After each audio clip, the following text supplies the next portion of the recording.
తెల్ల సింహం మరియు బంగారు సింహం మాయామెట్లు. అడవిలో ఒక పులి కొన్ని జంతువుల వెంబడి పడుతూ ఉంటుంది. జంతువులు ఎలా తప్పించుకోవాలో తెలియక తలో వైపు పారిపోతాయి. అలా పారిపోయిన తర్వాత ఎవరికి కనిపించకుండా, ముఖ్యంగా పులికి కనిపించకుండా చెట్లపై చాటుకి, పుట్టల చాటుకి దాక్కుంటాయి. అలా పక్క పక్కని దాక్కుని ఉన్న నక్క, కుందేలు ఇలా మాట్లాడుకుంటాయి. నక్క బావా, ఈ పులి మన అడవికి ఎప్పుడొచ్చిందో, ఎలా వచ్చిందో ఎవరికీ తెలీదు.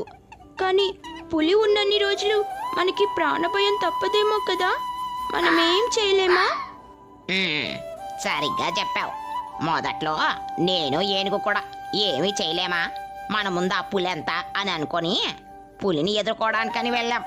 అప్పుడు పులి మా ఇద్దరిని ఓడించి చంపబోతే తన కళ్ళల్లో మట్టి కొట్టి పారిపోయొచ్చాం. లేదంటే అదిగో ఆ రోజే మా చావయ్యి ఉండేది అని మాట్లాడుకుంటూ ఉండగా పులి గర్జన వినిపించడంతో కుందేలు ఆకుల కింద, నక్క చెట్టు చాటుకి దాక్కుండిపోతాయి. ఈరోజు ఒక్క జంతువు కూడా దొరకలేదు. అన్ని చెట్లంట పుట్టల వెంట దాక్కునే దారులు కనిపెట్టుకున్నాయి. రేపు చప్పుడు కాకుండా వచ్చి ఒక్క జంతువునైనా తినేయాలి అని అనుకుని తిరిగి ఇంటికి వెళ్ళిపోతుంది. అప్పుడే జంతువులన్నీ చెట్ల పుట్ల చాటు నుండి చూస్తూ ఉంటే ఆకాశం నుండి 2 మెరుపులొచ్చి భూమి మీద పడతాయి. ఏంటది? ఏదో వింత కాంతొచ్చి అడవిలో పడింది. ఏమై ఉంటుందబ్బా? పులి ఎలాగో వెళ్ళిపోయింది కదా, వెళ్ళి చూస్తాను అని అనుకొని ఆ వెలుతురు వచ్చిన వైపు వెళ్తూ ఉంటుంది ఏనుగు. ఏనుగు వెళ్లడం గమనించిన మిగతా జంతువులు కూడా ఆ ఏనుగు వెనకాలే వెళ్తూ ఉంటాయి. అలా అన్ని జంతువులు అక్కడికి వెళ్ళేసరికి భూమికి కొంచెం ఎత్తులో బంగారు తలుపు మరియు ఒక వెండి తలుపు ప్రత్యక్షమవుతాయి. వాటి తలుపులు తెరుచుకుని తలుపెత్తు నుండి నేల మీద వరకు బంగారు మరియు వెండి మెట్లు వస్తాయి. అందులో నుండి బంగారు సింహం, వెండి సింహం నడుచుకుంటూ కిందకొస్తాయి. ఆ 2 సింహాలని చూసిన జంతువులు భయపడి పారిపోబోతుంటే, ఆగండి, నేను చెప్పేది వినండి అని అన్న తర్వాత ఆగుతాయి. చూడండి, మేము మిమ్మల్ని చంపడానికో లేదా ఇబ్బంది పెట్టడానికో రాలేదు. మేము మిమ్మల్ని కాపాడడానికి వచ్చాము. మేము అడవి దేవత అనుచరులం.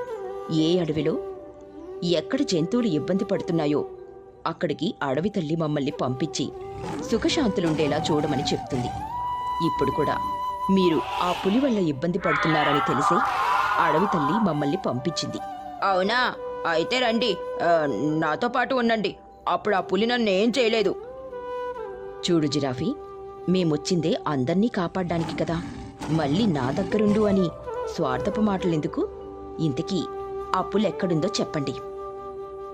ఇందాక వరకు మమ్మల్ని వేటాడి మీరొచ్చే ముందే ఇదిగో తన గుహలోకి వెళ్ళి పడుకుందనుకుంటా. అయితే మా పని మొదలు పెట్టొచ్చన్నమాట అని ఆ 2 కూడా నడుచుకుంటూ పులుండే దగ్గరికి వెళ్తాయి. 2 సింహాలని చూసిన పులి వెంటనే నల్ల పులిగా మారిపోవడమే కాకుండా తన పక్కన ఇంకొక 3 పులులు ప్రత్యక్షమవుతాయి. ఇన్ని రోజులు మీ రాక కోసమే ఎదురు చూశాను. మిమ్మల్ని చంపి మీ ద్వారా అడవి తల్లిని బంధించి ఈ అడవినే కాదు అన్ని అడవుల్ని సొంతం చేసుకోవడం నా లక్ష్యం. ఇంతవరకు నువ్వు క్రూరమైన దానివే కదా, వీలైతే మనసు మార్చి నువ్వు జంతువుల్ని చంపకుండా చేద్దామని వచ్చావు. కానీ నువ్వెంత రాక్షస మనస్తత్వం కలిగిన దానివే అని తెలిసాక నిన్ను వదిలేదే లేదు అని 2 సింహాలు అక్కడున్న 4 పులులతో భీకర పోరాటం చేస్తున్నాయి. అక్కడ జరుగుతున్న పోరాట శబ్దం అడవంతా దద్దరిల్లిపోతుంది.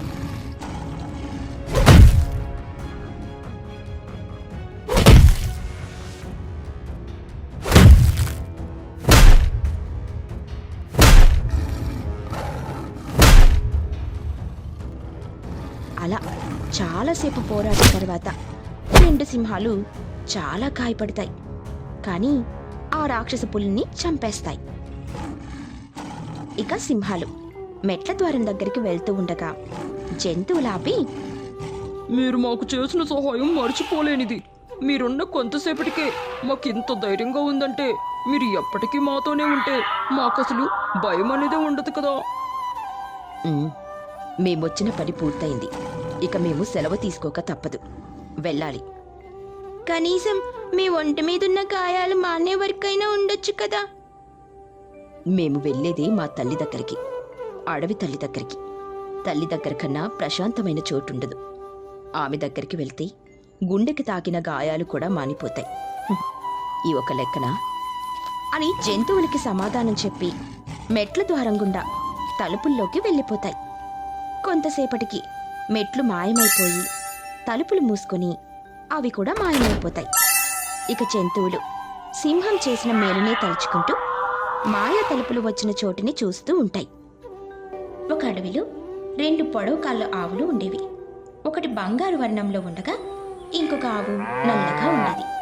ఒకరోజు పొడవు కాళ్ళ ఆవులు 2 అడవిలో నడుచుకుంటూ వెళ్తూ ఉండగా ఒక పులి అక్కడికొచ్చి 2 ఆవుల్ని చూస్తూ ఉంటుంది.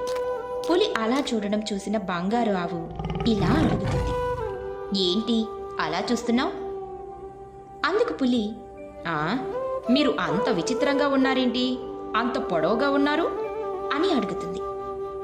అంటే మేము మొదట్లో నీలాగే సాధారణంగా ఉండేవాళ్ళం అని అంటూ తన గతం చెప్తుంది. సాధారణంగా ఉన్న బంగారు ఆవు నల్ల ఆవు అడవిలో తిరుగుతూ ఉంటాయి. అప్పుడే 2 సింహాలు మాట్లాడుకోవడం వింటాయి. అప్పుడు మొదటి సింహం, చూడు, నాకొక పులితో పరిచయం ఉంది. అది ఎలాంటిదంటే మనిషి లాంటి దేహంతో ఉంటుంది. దానిని మనం ఈ అడవిలోకి తీసుకొచ్చామంటే అన్ని జంతువుల్ని వేటాడి వేటాడి చంపి తినొచ్చు. మనకి అడ్డు చెప్పేవారే ఉండరు. ఏమంటావు, తీసుకురమ్మంటావా? అందుకు రెండవ సింహం, తీసుకురావాలి, రేపే తీసుకురా. దాడి ఎలా ఉండబోతుందో జంతువులన్నిటికీ పరిచయం చేద్దాం అని అడవిలోకి వెళ్ళి దారిలో కనపడిన ఒక జింక మీద దాడి చేసి చంపి తింటాయి. తరువాత మనిషిలా ఉన్న పులి దగ్గరికి వెళ్ళి మాట్లాడి అడవిలోకి తీసుకొస్తాయి. సింహాల పన్నాగం ముందే తెలిసిన 2 ఆవులు అడవిలో ఉన్న జంతువులన్నిటికీ చెప్పి ఒక ఉపాయం ఆలోచించాయి. అడవి జంతువులన్నీ ఒకచోట ఉండి సింహాలు వాటి మీద దాడి చేసే సమయానికి తమ చుట్టూ ఉన్న కంచెల సహాయంతో సింహాలని బంధించాలని వాటి ఉపాయం. అలా అనుకున్నట్టుగానే సింహాలు అన్ని జంతువులు ఒకే దగ్గర ఉండడం చూసి ఆవేశంతో వాటి మీదకు దాడి చేయడానికి పరిగెత్తుకుంటూ వస్తాయి. జంతువులు ముందే తయారు చేసిన ఒక వల సహాయంతో సింహాలని బంధిస్తాయి. అలా బంధించిన తర్వాత మనిషి లాంటి పులులు జంతువుల దగ్గరికి వస్తాయి. మనిషి లాంటి పులి ఇలా అంటుంది, ఏంటి, ఈ 2 సింహాలని బంధిస్తే నా నుంచి మిమ్మల్ని ఎవరు రక్షిస్తారు? ఇక ఈరోజు మీ అంతు చూసి నా స్నేహితుల్ని కాపాడుకుంటాను అని జంతువుల మీద దాడి చేయబోతూ ఉండగా ఆకాశం నుంచి ఒక మాయాశక్తి వచ్చి మనిషి రూపంలో ఉన్న పులిని శక్తిలో బంధించి, చూడండి, ఇది ఒక చెడు ఆలోచనతో ఉన్న జంతువు. తోటి వారికి కీడు చేయాలన్న ఆలోచనతో ఉన్న అందరికీ ఇలాంటి గతే పట్టాలి. ఇక నువ్వు జీవితాంతం ఇలాగే బందీగానే ఉండు. అడవిని కాపాడడానికి ఈ 2 ఆవులకి మాయాశక్తుల్నిస్తున్నాను అని శక్తి చెప్తుంది. అలా ఆ శక్తి చెప్పగానే శక్తిని కూడా ఆ 2 ఆవులకి ఇస్తుంది. అప్పుడు ఆవులు వెంటనే పొడవు కాళ్ళ ఆవుల్లాగా మారిపోతాయి. అలా అడవిని రక్షించే బాధ్యత పొడవు కాళ్ళ ఆవుల మీద పడింది. అడవిని రక్షించే బాధ్యత తమకి ఇలా రూపంలో వచ్చిందన్న విషయాన్ని పులికి చెప్తూ ఉంటాయి ఆవులు. ఆవులు అలా మాట్లాడుకుంటూ సింహాలు బందీలుగా ఉన్న చోటికి వెళ్తాయి.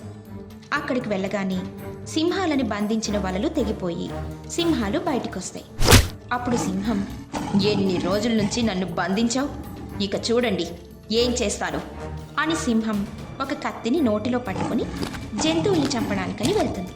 జంతువులన్నీ భయంతో పరుగులు తీస్తూ ఉండగా పొడవు కాళ్ళ ఆవులు తమ కడుపు నుంచి మెట్లను ప్రత్యక్షం చేస్తాయి.